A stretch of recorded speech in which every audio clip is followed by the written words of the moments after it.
todos y gracias por el esfuerzo de haber venido, incluso de lugares más alejados, incluso fuera de la provincia también.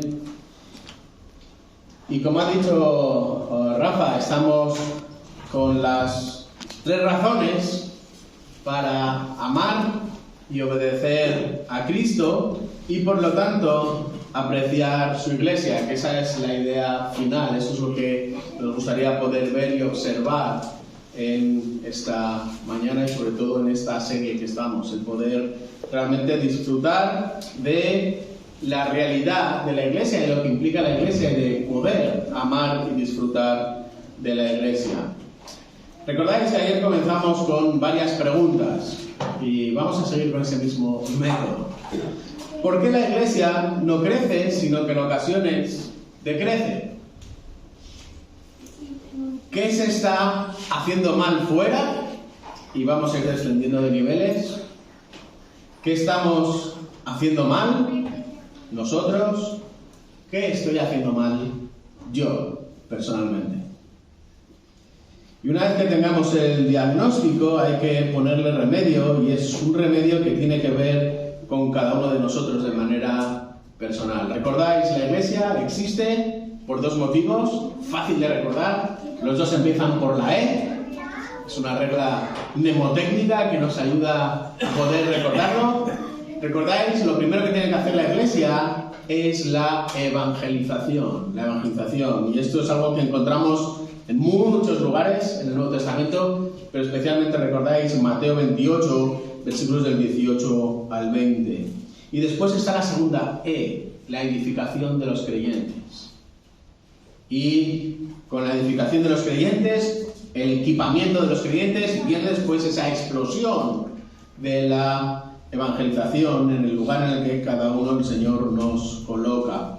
Y de hecho esto es algo que vemos que ocurre a lo largo de la historia de la Iglesia, pero especialmente lo vemos en el capítulo 2 de Hechos, versículos 42 al 47, donde vemos que para cumplir con la evangelización y para cumplir con la edificación de los creyentes, hay 5 pasos que cada iglesia tiene que dar: la enseñanza, la comunión, la adoración, el servicio y también después el evangelismo. Entonces, ¿cómo casamos estas realidades con el abandono progresivo que vemos de las iglesias? ¿Qué está sucediendo? Que no se están casando estas 2 realidades. Y nos hacíamos más preguntas ayer, ¿recordáis? ¿Por qué cada vez tengo menos ganas de ir a la iglesia? O como decís por aquí, ¿por qué cada vez me da más fatiga ir a la iglesia? ¿Por qué en ocasiones acudo simplemente de cuerpo presente? Y sin embargo estoy sentado ahí en mi sitio y estoy pensando en las cosas que voy a hacer después, en las cosas que tengo o que me he dejado de hacer, en cómo voy a terminar de rematar la comida, o lo que voy a hacer por la tarde, o la siesta que me voy a pegar, o el partido que voy a ver, o yo qué sé, lo que sea que cada uno de nosotros pensemos. Y utilizo el plural. ¿Por qué llamamos iglesia o sustituimos a la iglesia real por la iglesia virtual? Esto ya ayer lo vimos también, que la propia definición de iglesia virtual significa que no es una iglesia real. Gracias a Dios por las nuevas tecnologías, gracias a Dios por las grabaciones de cultos, gracias a Dios por las predicaciones, gracias a Dios porque cada vez hay más hermanos que están predicando fielmente la palabra y podemos disfrutar y durante la semana recrearnos en la palabra del Señor y escuchar fielmente a estos hermanos que predican la palabra mientras cocinamos, mientras hacemos deporte, mientras nos duchamos, mientras planchamos, mientras lo que sea, mientras conducimos. Pero eso no es la iglesia. La iglesia es la realidad de los hermanos juntos. Así que la última pregunta que nos hacíamos ayer es: ¿por qué has dejado de amar y de obedecer a Cristo hasta el punto de hacer de menos a la iglesia? Y lo que queríamos era, desde el libro de Romanos, plantear 3 realidades o recordar 3 columnas que sostienen la obra de Cristo para, o con el fin, con el objetivo de reanudar este amor por Cristo y por tanto unir esa realidad con la realidad también de la iglesia. Y ayer vimos la justificación y hoy vamos a ver la adopción y si Dios quiere esta tarde culminaremos con la santificación. Fijaros, hubo un artículo reciente, 21 de marzo del 2023, en una revista especializada de estadística, que decía que la cifra total de menores, y esto es algo importante, de menores adoptados en España se incrementó notablemente en 2021, en comparación especialmente con el año 2020, donde se volvieron a registrar realmente los números de 2017, de 2013. En 2013 el máximo de adopciones en España de menores fue de un total de 770 y en marzo, en este caso del 2021, 675. Pero fijaros, el artículo continúa diciendo, y voy a citar textualmente, tener un hijo no es la aspiración prioritaria para todo el mundo, aunque sí representa ciertamente un sueño para muchas personas. Desgraciadamente, el deseado embarazo no siempre llega, y si se tiene en cuenta que la mujer en España cada día retrasa más el proceso de ser madre, con los riesgos implícitos que esto conlleva, parece lógico pensar que la adopción habría de convertirse en una buena opción para cada vez más parejas. Sin embargo, el descenso del número de procesos entre 2018 y 2020 muestra una realidad completamente diferente. Y fijaros, sigue el artículo diciendo: la población del país mediterráneo sigue inclinándose por las adopciones nacionales, refiriéndose a España, que han demostrado una menor fluctuación en comparación con las solicitudes internacionales. En el caso de estas últimas, han descendido más de un 90% en la última década. En cuanto a los países elegidos por los españoles para adoptar menores, las naciones asiáticas continúan siendo las predilectas, con India y Vietnam a la cabeza. Y fijaros, estamos hablando de la adopción de menores, pero hay una adopción en Cristo que supera estas realidades. Y es a la que nos vamos a referir en el día de hoy. Porque dentro del orden de la salvación, recordáis que veíamos ayer, Romanos 8, 29 y 30, forma parte también la adopción. Pero no una adopción de bebés, o no una adopción de animales, de cachorritos, sino una adopción, como vamos a ver hoy, de impíos y de pecadores. Recordáis que el orden de la salvación tiene dos llamados: un llamado externo, útil, único, y sin él no existe la salvación, que es la predicación del Evangelio conforme a la palabra del Señor. Y después viene un llamado interno que comienza en la elección de Dios para salvación, regeneración, arrepentimiento, justificación, que veíamos ayer por la tarde, adopción, que vamos a ver ahora, santificación, que veremos esta tarde si Dios quiere, perseverancia hasta llegar a la meta final, que es la glorificación. Así que nos vamos a centrar en la adopción, una adopción que vamos a ver cómo varía muchísimo del concepto que nosotros tenemos de adopción al concepto bíblico de la adopción. Y para eso me gustaría que fuésemos, en este caso, al capítulo 8 de Romanos. Romanos capítulo 8. Recordáis que Pablo está escribiendo esta carta a la iglesia en Roma para preparar su visita, porque desde ahí quiere seguir extendiendo el Evangelio, en este caso hacia el oeste. Recordáis capítulo 15, quiere visitar España, lo recuerda hasta en 2 versículos, y entonces quiere cambiar, entre comillas, su base de operaciones de la iglesia de Antioquía a ser la iglesia en Roma para poder extenderse, en este caso, al final del mundo conocido, como es lo que hoy es España, en este caso. Pero aparte de esto, también quiere predicar el Evangelio y explicarles la justicia de Dios, como encontramos en el capítulo 1, versículos 16 y 17.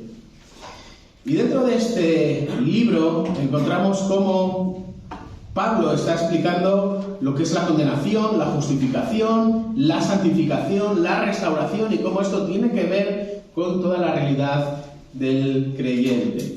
Y ahora en Romanos capítulo 8 quiero que estéis atentos a la lectura con esta idea en mente. Fijaros, en Romanos capítulo 8, versículos del 12 al 17, Pablo presenta la realidad de la adopción y sus efectos, con el objetivo de que afirmes tu fe y tu salvación solo en Cristo.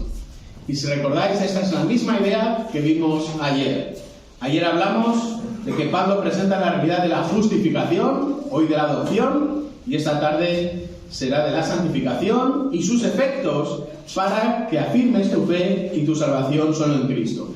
Y los puntos van a ser exactamente los mismos. Vamos a ver en primer lugar una definición de la adopción, versículos del 12 al 14, veremos su efecto presente, versículos del 15 al 17, y terminaremos con el efecto futuro, versículo 23. La adopción, versículos 12 al 14, su efecto presente, versículos del 15 al 17, y terminaremos con el efecto futuro, versículo 23. Vamos a leer, en este caso vamos a comenzar en el versículo 9 y vamos a llegar hasta el versículo 17, aunque nos vamos a centrar en los versículos 12 al 17, pero comenzamos leyendo en el 8:9. Romanos 8:9 dice así, estoy leyendo desde la versión de las Américas: sin embargo, vosotros no estáis en la carne, sino en el Espíritu. Si en verdad el Espíritu de Dios habita en vosotros. Pero si alguno no tiene el Espíritu de Cristo, el tal no es de él. Y si Cristo está en vosotros, aunque el cuerpo esté muerto a causa del pecado, sin embargo, el Espíritu está vivo a causa de la justicia. Y aquí comienzan nuestros versículos, en el 11, en el 12 concretamente. Pero si el Espíritu de aquel que resucitó a Jesús de entre los muertos habita en vosotros, el mismo que resucitó a Cristo Jesús de entre los muertos, también dará vida a vuestros cuerpos mortales por medio de su Espíritu que habita en vosotros. Y con esto en mente, llegamos a nuestros versículos. Así que, versículo 12, así que, hermanos, somos deudores, no a la carne, para vivir conforme a la carne, porque si vivís conforme a la carne, habréis de morir. Pero si por el Espíritu hacéis morir las obras de la carne, entonces viviréis. Porque todos los que son guiados por el Espíritu de Dios, los tales son hijos de Dios. Pues no habéis recibido un espíritu de esclavitud para volver otra vez al temor, sino que habéis recibido un espíritu de adopción. De adopción como hijos, por el cual clamamos: Abba, Padre. Y el Espíritu mismo da testimonio a nuestro espíritu de que somos hijos de Dios. Y si hijos, también herederos. Herederos de Dios y coherederos con Cristo. Si en verdad padecemos con Él, a fin de que también seamos glorificados con Él. Versículo 17. Y fijaros, esta misma realidad se repite de nuevo en el versículo 23. Y no solo ella, refiriéndose a la creación, sino que también nosotros mismos, que tenemos las primicias del Espíritu, aún nosotros mismos gemimos en nuestro interior, aguardando ansiosamente la adopción como hijos, la redención de nuestro cuerpo. Que el Señor bendiga su palabra. Y fijaros, Pablo comienza con una presentación de lo que implica la obra de Cristo. Si os fijáis en el versículo 1, que no lo hemos leído, pero lo podemos leer ahora, dice así: por consiguiente, no hay ahora condenación para los que están en Cristo Jesús, los que no andan conforme a la carne, sino conforme al Espíritu. Y va a desarrollar toda la lucha entre el Espíritu humano contra el Espíritu Santo, las obras contra la carne, para ensalzar y poner en alto la salvación de Cristo por encima de las obras que, como también veíamos ayer, son completamente estériles en cuanto a la salvación. No podemos avanzar un centímetro en nuestra salvación basado en nuestras obras. No hay nada que nos empuje, no hay nada que nos haga más cercanos a Dios por medio de las obras. Y fijaros, este es el corazón del Evangelio, la única esperanza de salvación para los pecadores que están alejados de Dios, que no tienen esperanza ni ninguna posibilidad de resistir, de mantenerse en pie delante del Dios que es 3 veces santo, no es otra que Cristo. Si quitamos a Cristo de la ecuación, si proclamamos un evangelio donde sustraemos a Cristo, el resultado es muerte. Si Cristo no es el eje principal, si Cristo no es la base, si nuestro evangelio no pivota sobre Cristo, vamos a ser personas que tengan una seguridad de salvación basada en la nada y que va a terminar en muerte y en muerte eterna. Cristo es la base del Evangelio, Cristo es la base de nuestra proclamación. Por eso, la buena noticia del Evangelio no está en simplemente la salvación por el mérito humano, sino en la justificación por medio de la obra de Cristo, como ya vimos ayer en Romanos y como nos acaba de recordar también en este versículo 1 del capítulo 8. Por eso la salvación es una obra del Dios Trino, como también veíamos ayer, o como podemos leer en Efesios capítulo 1, y como resultado de ese nuevo nacimiento experimentamos la conversión. Y esa conversión implica que antes hemos recibido los dones del arrepentimiento y el don de la fe, como encontramos en Efesios 2, del 8 al 9, y por la fe estamos íntimamente unidos a Cristo, de modo que todo lo que es suyo se convierte también en nuestro. Esto es la justificación. Estamos perdonados de todos nuestros pecados, del castigo eterno que legítimamente merecíamos por nuestro pecado, y se nos acredita la justicia de Cristo para nosotros. Y fijaros, parece que con esto ya hemos alcanzado el clímax. Parece que ya hemos llegado a la cumbre del Everest. Pero Pablo continúa con una bendición más, y es la adopción. La adopción. Y eso es lo que vamos a estar viendo en esta mañana. La adopción de los hijos de Dios, de aquellos que Dios ha salvado por medio de Cristo, que ahora son aceptados dentro de la familia como hijos legítimos. Y esta bendición brilla cuando la entendemos en el contexto preciso de los versículos 12 y 13, precisamente del capítulo 8, que comienza diciendo: así que, hermanos, somos deudores. ¿No me acabas de decir, Daniel, que la adopción es una bendición? ¿Cómo comienzas con la palabra deudores? O más que Daniel, Pablo, ¿no me acabas de decir que la adopción es una bendición, que la justificación es una bendición? ¿Cómo puede ser que ser deudor sea una bendición?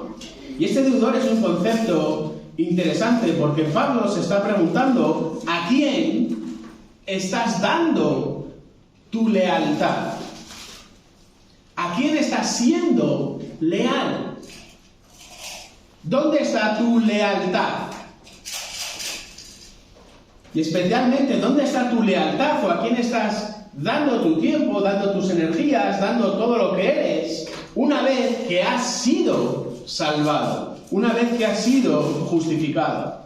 Por eso Pablo en estos versículos está enfatizando, y especialmente con esta palabra, las obligaciones y los deberes, especialmente con tu vida propia, tu vida personal. Como antes de ser salvado, esa lealtad, esa deuda estaba única y exclusivamente centrada en la carne, y como ahora, después de la salvación, esta lealtad debe estar enfocada en Dios.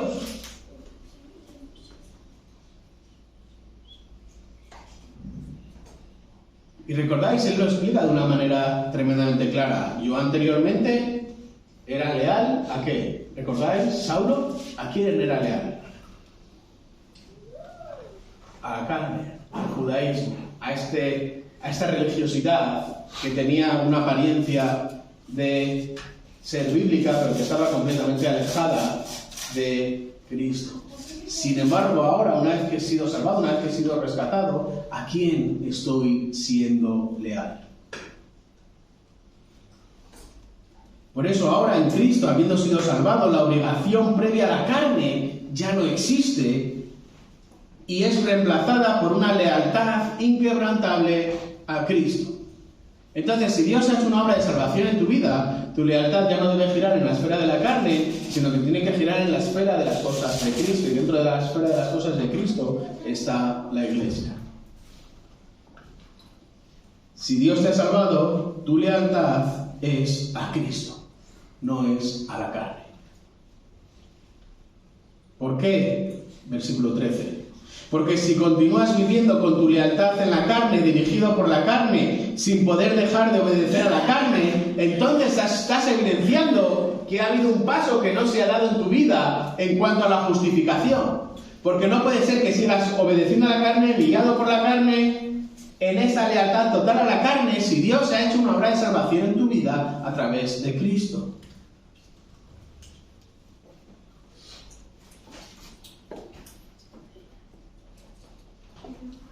Estás evidenciando que no has sido salvado, entonces, si no has sido salvado, estás en condenación. Por eso, ¿qué implica realmente la obra de salvación de Cristo?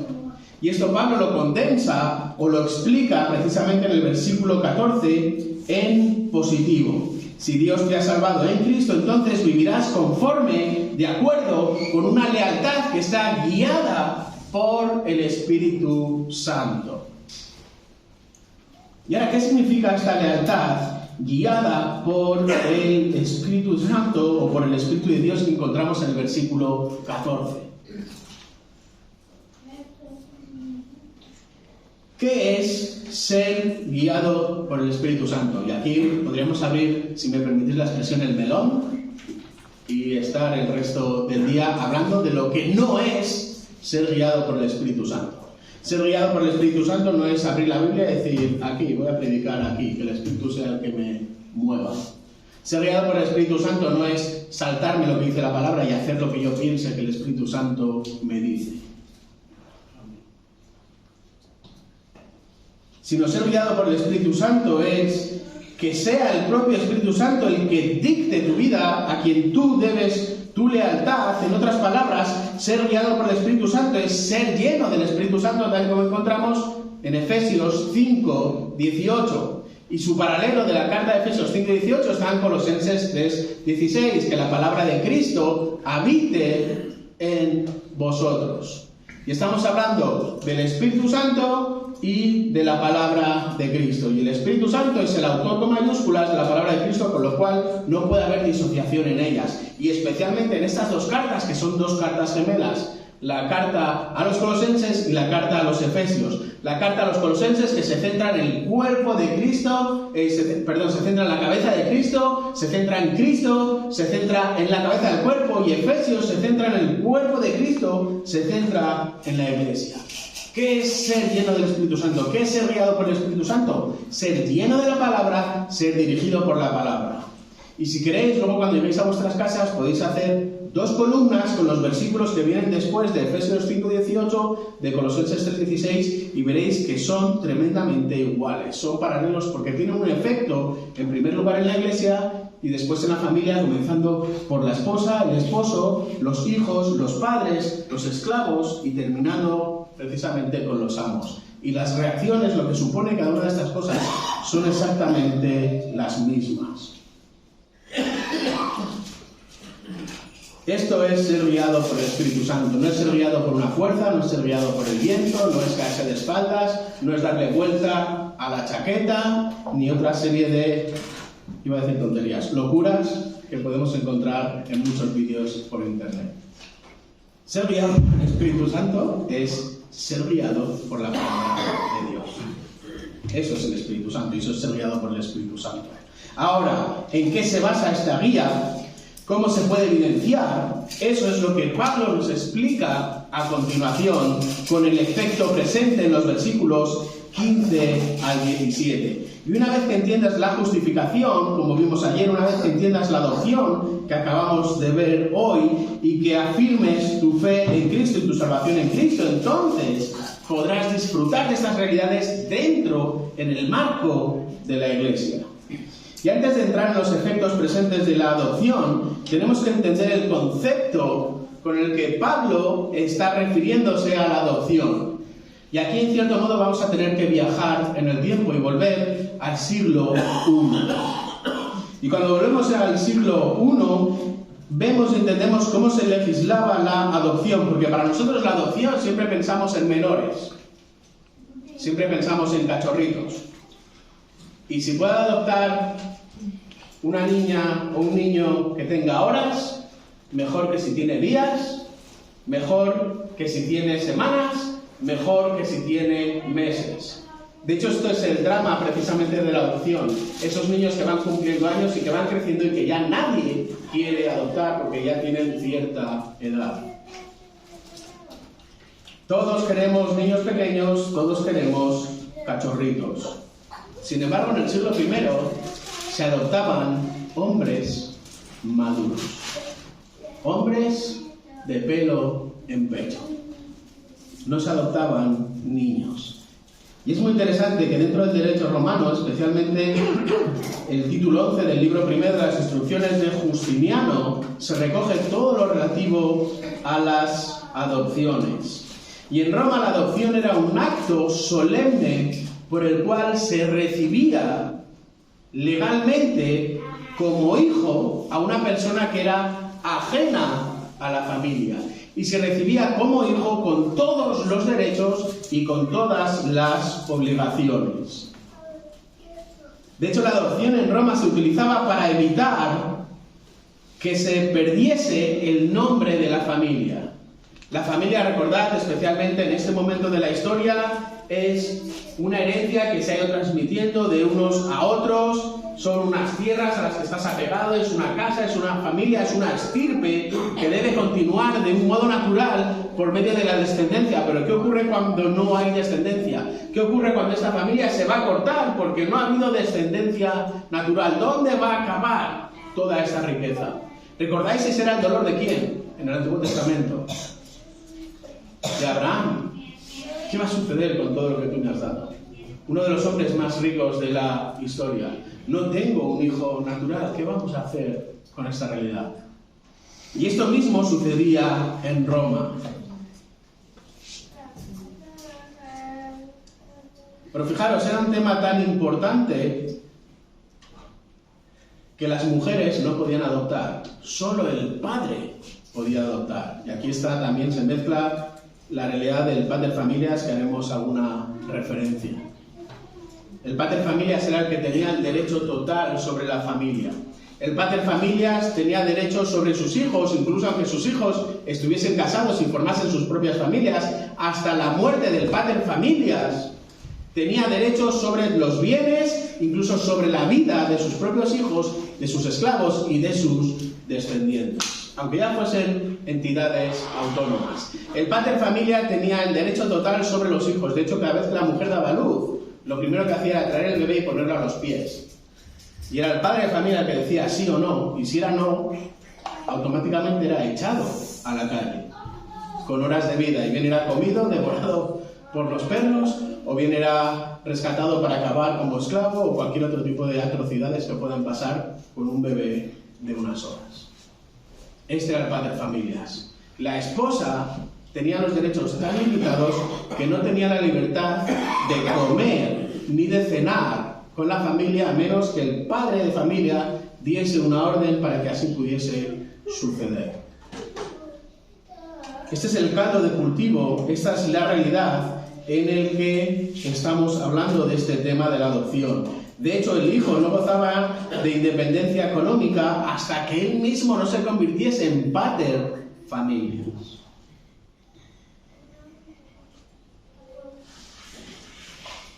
Así que la adopción era un tema vital para la familia que se ejercía cuando el nombre, cuando la economía o cuando el propio culto de la familia estaba en peligro, normalmente por esta ausencia de descendencia natural. Y cuando adoptabas, no adoptabas a un bebecito, sino que adoptabas a un hombre que tenía que tener unas ciertas características porque iba a ser el encargado de llevar adelante, de ser el siguiente eslabón en la familia. Por eso en Roma, especialmente en la ciudad, solo un ciudadano que no tenía hijos podía adoptar. Y este hijo adoptado automáticamente gozaba del derecho hereditario, pero a su vez rompía de una manera total su lealtad a su familia anterior para pasar a ser parte de una familia nueva. Había un rompimiento total de la lealtad anterior y se constituía una nueva lealtad con esta nueva familia que le había adoptado y le había nombrado, en este caso, como heredero. Algo que solo podía hacer el pater familias. Y esta adopción además se formalizaba especialmente en Roma, en la ciudad de Roma, legalmente en presencia de testigos acreditados. Y esto es lo que Pablo tiene en mente cuando escribe los versículos 15, 16 y 17. Y con esto en mente vamos a volver a leerlos.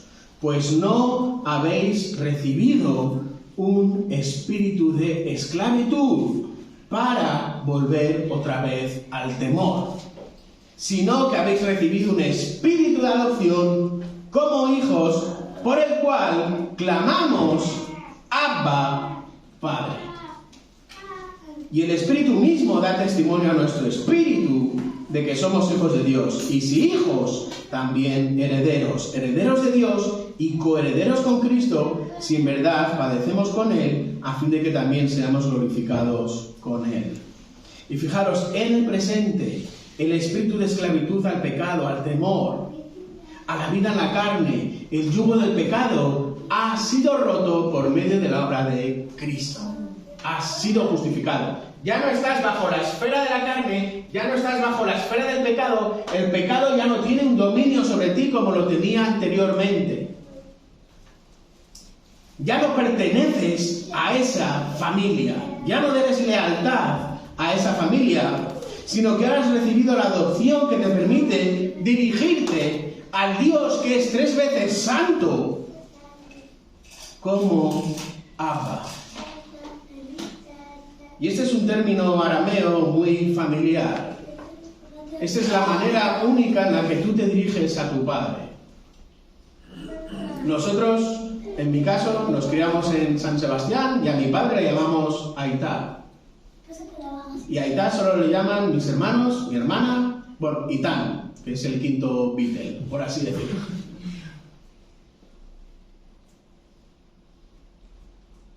Abba implica esta ternura y esta intimidad entrañables que has recibido por medio de la adopción tras pasar por la justificación con esta nueva familia. Y fijaros, solo Jesús se refiere al Padre como Abba en todos los evangelios una sola vez. ¿Recordáis cuándo? Marcos 14:36, en el momento de Getsemaní, la hora más oscura, Abba, Padre, si es tu voluntad, pase de mí esta copa. ¿Y qué sucedió? Para que tú puedas llamar Abba a Padre, para que tú fueses justificado en Cristo y adoptado en Cristo y puedas referirte a Abba Padre, el verdadero Hijo no fue escuchado cuando se refería a su Padre de esa manera única que solo el Hijo tenía esa intimidad para poder referirse a Él. Ese grito de Abba Padre fue ignorado para que el sustituto pagase por tus pecados, por tu justificación y fueses finalmente adoptado para poder ser heredero y coheredero con Cristo y para que tú pudieses decir Abba Padre.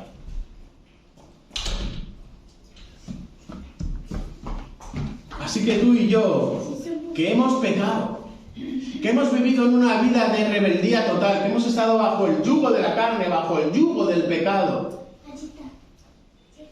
en rebeldía total, en rebeldía absoluta a Dios, por la obra de Dios, por la gracia de Dios demostrada en Cristo, tienes el privilegio de llamar a Dios Abba, Papá, Papaito. Y no a cualquier Dios, sino al Dios que es 3 veces santo. Puedes referirte a Dios de la misma manera que su Hijo se refirió a Él mismo.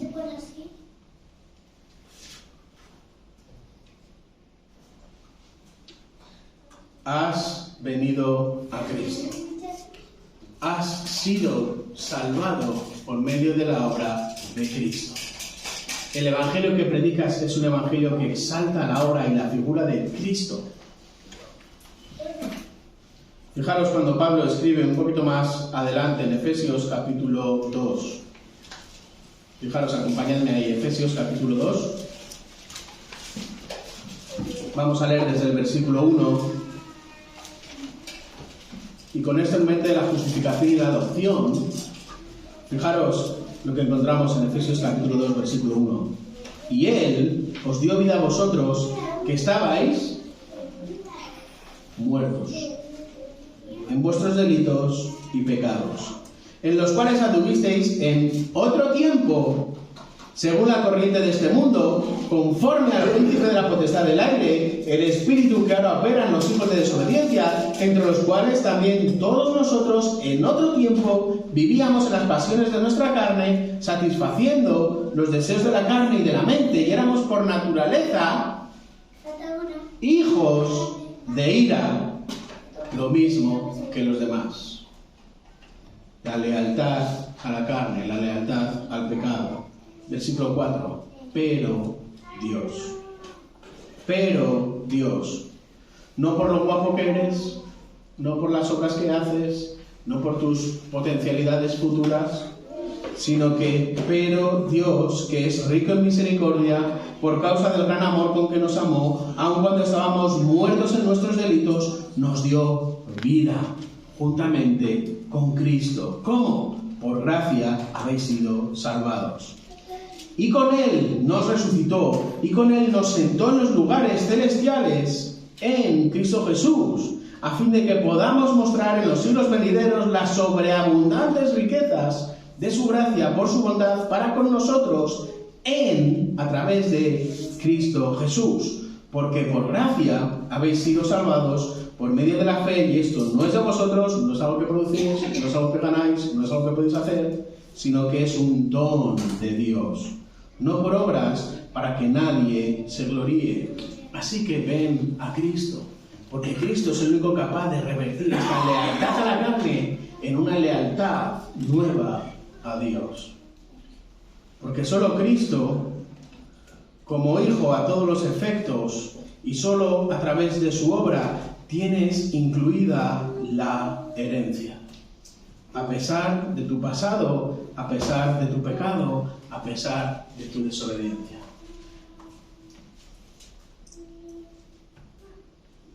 ¿Qué es el pecado? El pecado es esa gota de salsa de tomate que salta a tu chaqueta. Y es esa gota que en un primer momento miras así y es pequeñita, pero la intentas limpiar por tus propios medios. Coges con mucho cuidado la punta de la servilleta e intentas sacarla. Pero el 100% de los casos, la mancha, en lugar de sacarla, se expande. Seguimos con el remedio de la abuela. Si no has servido la servilleta, le damos una vuelta y le damos un poquito. Y lo que antes era medio centímetro, ahora resulta que es 1 centímetro.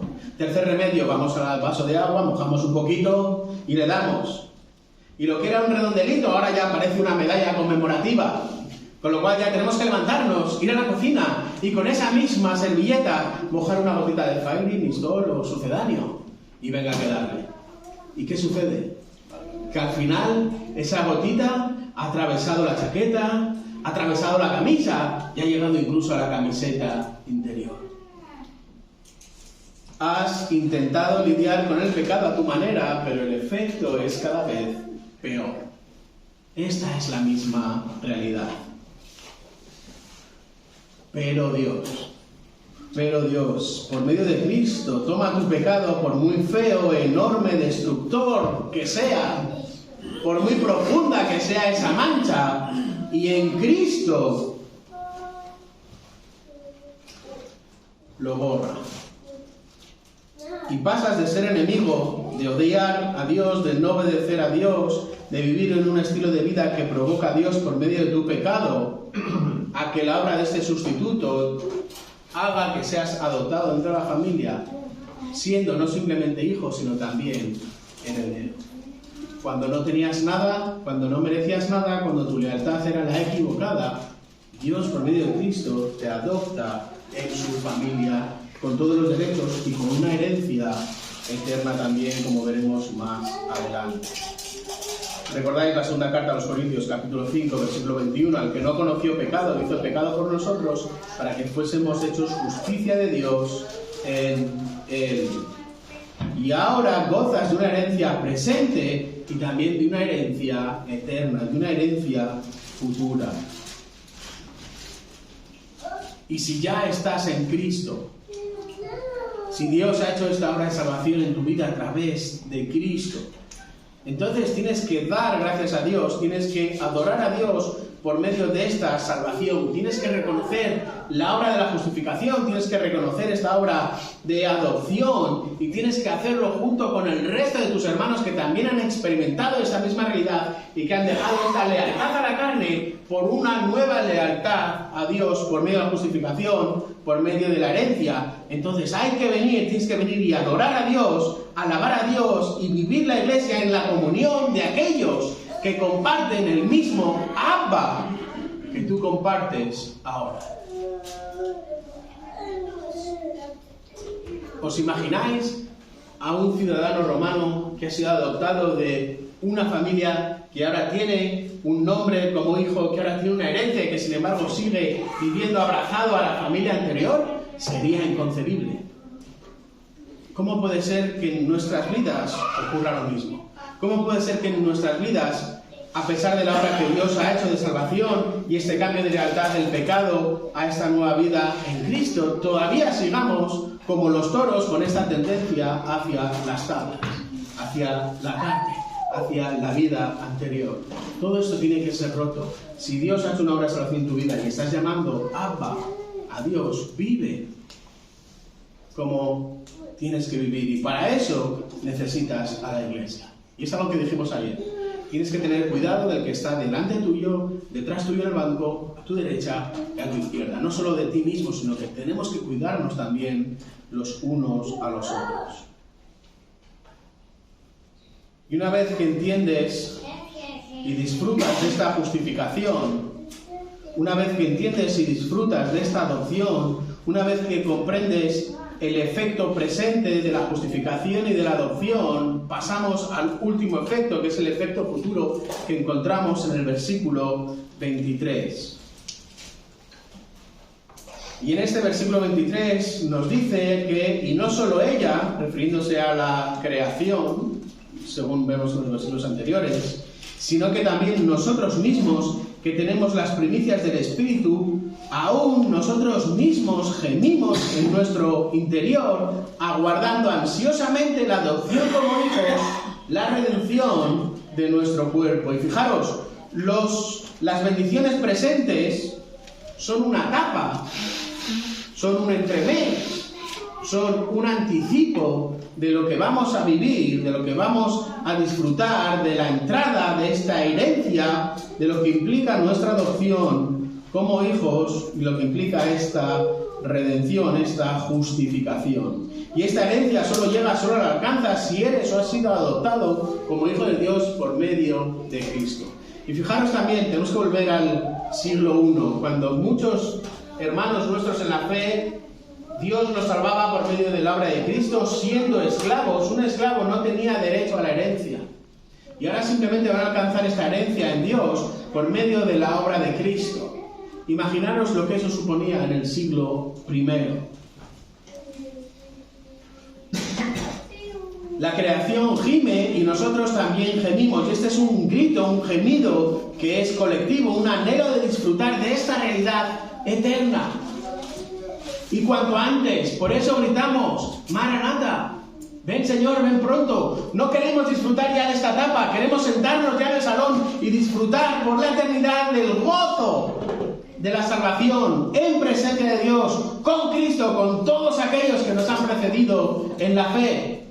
No quiero seguir viviendo en este mundo, no quiero más tapas, no quiero más esta realidad, no quiero tener que seguir peleando con mi pecado, quiero disfrutar de mi herencia. Gimo por vivir así. Y esa es la pregunta, ¿estamos viviendo de esta manera? ¿Estás viviendo con tus ojos fijados en la eternidad, en la vida real? ¿O todos tus anhelos están todavía en este mundo presente?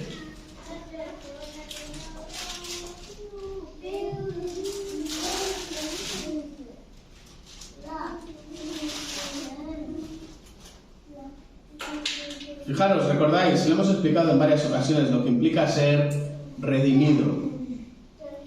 Y esta idea que tiene Pablo aquí de que nuestro cuerpo ya por fin sea redimido y poder dejar de pelear con la carne y poder disfrutar de esta herencia eterna. ¿Recordáis lo que era la redención?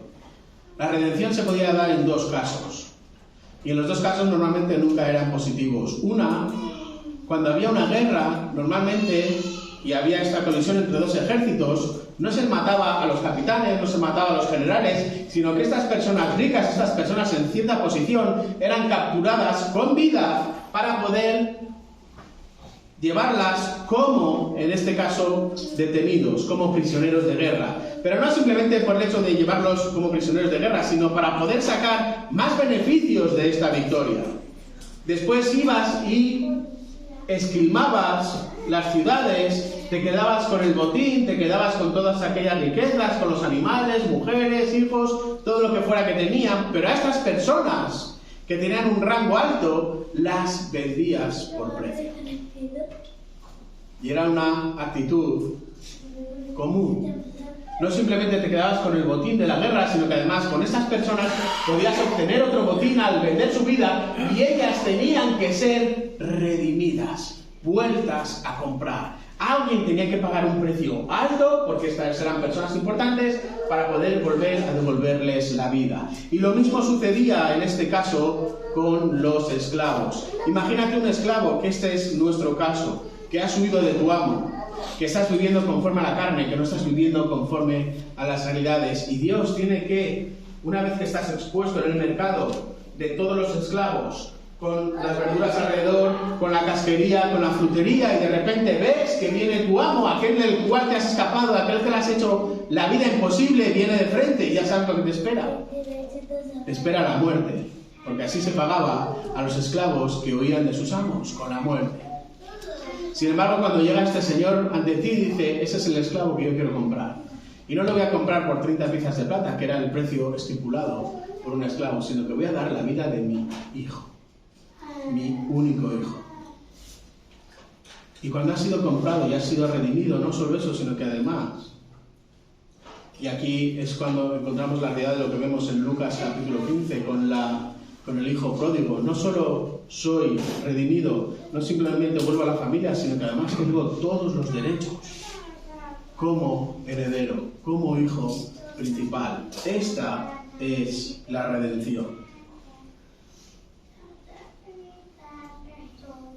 Por eso estás disfrutando de esta adopción en Cristo. Fijaros cómo lo explica Juan. Juan capítulo 1, versículos del 9 al 13. Juan capítulo 1, versículos del 9 al 13. Juan es el autor del Evangelio y en su prólogo, recordáis, normalmente siempre existe un prólogo más o menos largo en casi todos los Evangelios, donde se presenta la figura principal de la cual se va a hablar en el resto del Evangelio, y en este caso Juan está presentando a Cristo, al Mesías, a Jesús. Y refiriéndose a él, dice, versículo 9, existía la luz verdadera al venir al mundo, que alumbra a todo hombre. En el mundo estaba, y el mundo fue hecho por medio de él, y el mundo no le conoció. A lo suyo vino, y los suyos no le recibieron. Pero a todos los que le recibieron, les dio el derecho de llegar a ser hijos de Dios, es decir, a los que creen en su nombre, que no nacieron de sangre, ni de voluntad de carne, ni de voluntad humana, sino de Dios. Fijaros estas verdades que nos está recordando aquí Juan. Aunque por mi pecado no tenía derecho a reclamar todas las riquezas eternas del reino de Dios, por su gracia me he convertido o me ha hecho hijo adoptivo de Dios, y por lo tanto heredero legal de una herencia que es incorruptible, incontaminada, inmarcesible y reservada en los cielos para nosotros. 1 Pedro 1:4. Así que la bendición futura principal es un cuerpo glorificado a semejanza del que vemos de Cristo después de la resurrección.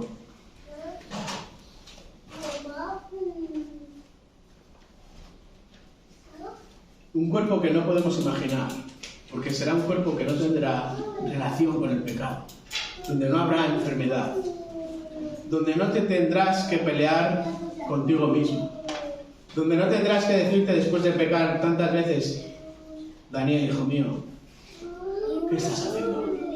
Bendito mío, ya con esta edad. ¿Cómo puedes seguir con estas tonterías? ¿Cómo puedes seguir con este pecado? Un cuerpo glorificado, un cuerpo donde ya no va a haber esa tensión con el cuerpo anterior. Por eso esperamos, deseamos esa consumación de nuestra adopción como hijos de Dios, la redención de nuestros cuerpos, como nos dice Romanos 8:23, que es el versículo con el que hemos terminado. Por eso, y esa es la pregunta final, ¿estás disfrutando de esta adopción en Cristo? ¿Estás disfrutando de haber sido adoptado en Cristo? Es más que adoptar un bebé, es mucho más que adoptar un cachorro. Se trata de pasar de muerte a vida eterna y hacerlo por gracia. Y esta glorificación a la que alude Pablo en Romanos 8:23 ha comenzado en esta vida presente por medio de la santificación progresiva. Otro privilegio más de nuestra adopción, pero que veremos, si Dios quiere, esta tarde: la santificación. Así que terminamos en una oración. Pero antes, de nuevo, si comprendes la justificación, si comprendes la adopción, si comprendes la realidad presente, si comprendes la realidad futura y eterna que tienen tanto la justificación como la adopción, tiene que haber una misma realidad, un cambio de lealtad a esta nueva familia a la que perteneces. Ya no puedes seguir viviendo como antes, ya no puedes seguir viviendo de la manera que lo hacías antes, sujeto a la carne, sino que ahora tienes que hacerlo de la manera adecuada, siguiendo lo que el Espíritu dicta por medio de la palabra de Dios. Y eso incluye la Iglesia. Incluye la Iglesia. Vamos a orar. Señor, gracias por estas realidades que podemos ver y encontrar en tu palabra. Gracias porque los que son eficazmente llamados están participando ya de esta justificación y de esta adopción.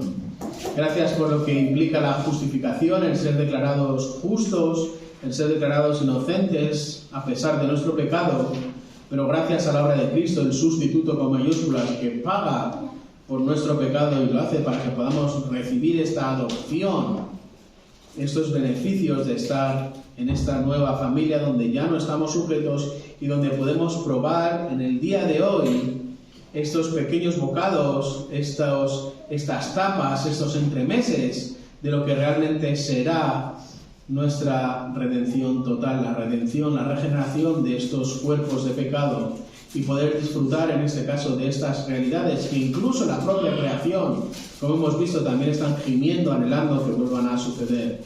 Por eso, gracias por la justificación, gracias por la adopción y gracias también por esas realidades presentes y especialmente por las realidades también futuras.